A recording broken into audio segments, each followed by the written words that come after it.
So it just begs the question. When you want to talk about making stories smaller, we have to talk about how big stories should be.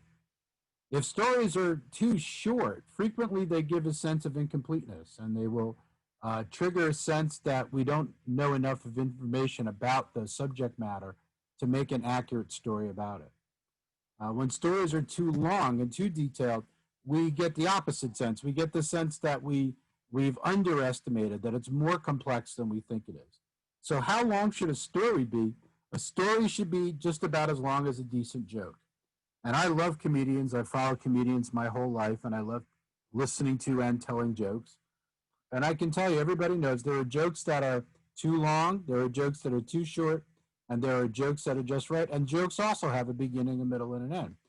And we end up with this rule, which I call the Goldilocks rule, that gives us a sense about how big stories should be. Mike Cohen, Agile signatory, like Goldilocks in search of a comfortable bed.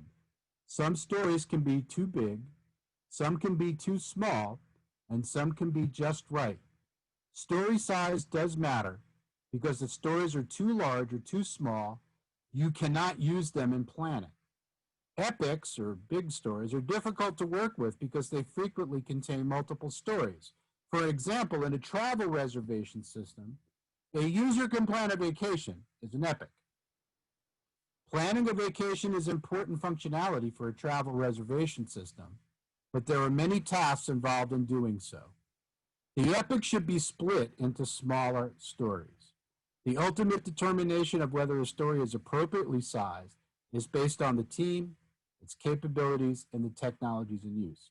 And this implies that there's no rule of thumb about how big stories should be, about how many words they have. We have to figure out for ourselves in each subjective case what's just right.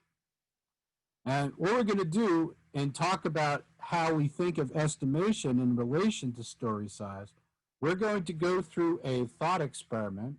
So I can't see you guys, and I guess you can see me.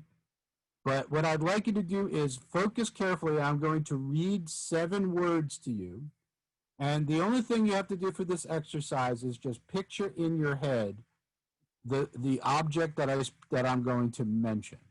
I'm going to mention 7 words, and all I ask is close your eyes so you don't see the screen. Close your eyes, and I'm going to read the 7 words, and then try to remember the picture that comes into your mind when you hear these words. Okay. Mountain, boulder, slab, stone, pebble, gravel, sand. Okay, you can open your eyes. Those are the 7 words right there: mountain, boulder, slab, stone, pebble, gravel, sand. As you'll notice, this is kind of its own sort of Fibonacci sequence, we can even say. Mountains, boulders, slab, stone, pebble, all these things are made of the same substance, relatively speaking. They have approximately the same density, they have similar atomic structure, but each has a different relative mass and can be construed for different purposes.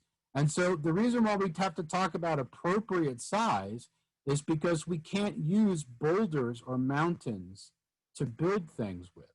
We have to have things that are workable. Whatever it is, if we try to build something with elements that are too big, it will be a very, very long-term project and require a lot more in the way of resources and coordination.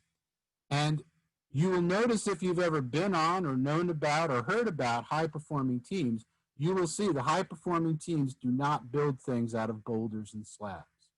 They build things out of stones, the appropriate size thing to build a house. My house is partly made of stone. When we use smaller material, but not too small, because we can't build out of sand either, we have a different problem. When we use smaller material than boulders, it means that we can build faster and deliver value cheaper. That's why we need to right size our stories, just like we have to right size the materials that we use to build a house.